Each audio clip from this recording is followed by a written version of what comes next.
Walk me through this new deal with PPF Telecom and what's the strategic rationale? We have been talking about transforming the company into a global technology group. And to do that, we needed to do two things. One is to expand in the technology area, and we have been doing this through acquisitions of Stars Play, Kareem, investments in Wyobank, and different things we have been doing in that space. But also, we needed to expand beyond the Middle East Africa region, where we are a leading force there. So we have been scanning the world for where it would fit for us to go to invest. And we found that Central and Eastern Europe works very well. Geographic proximity, growth markets. At the same time, it creates for us a solid foundation of stability in currency and regulatory environment that creates a positive diversification for us. So what can you tell me specifically about these PPF Telecom assets and why are they match fit for EAND right now? So in the countries where they operate and where we are going now, Bulgaria, Hungary, Serbia, and Slovakia, these are markets that are Euro-linked closely. 3 of them are part of the EU. They have great regulatory environments. The position of the operators that we are acquiring is number 1 or number 2 in the markets.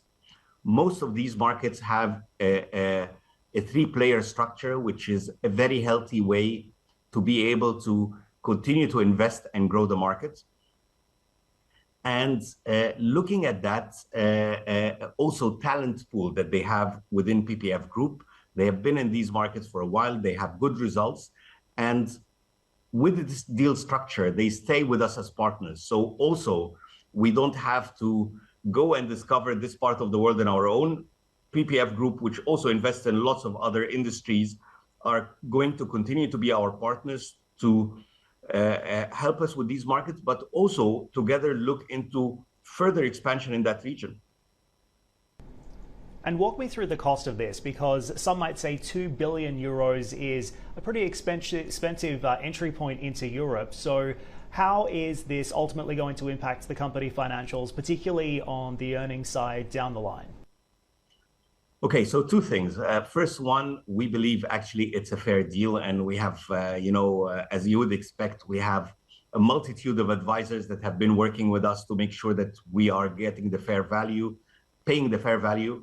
Also, you would expect from PPF that they also have done the same. So we believe that this is in, let's say, in the median range of similar deals in similar geographies. So we don't feel that this is an expensive deal. I think it's a very fair deal for both sides. The other thing is that PPF Telecom is profitable. So which means that given that some of the money that we're using for this investment is coming from facilities, the profit that comes from PPF Group or PPF Telecom Group that we're now acquiring should be able to serve that extra debt that we might take. And therefore, we should see a positive, let's say in the beginning, maybe a neutral effect on the earnings, but on the medium and long term, we definitely expect a positive effect.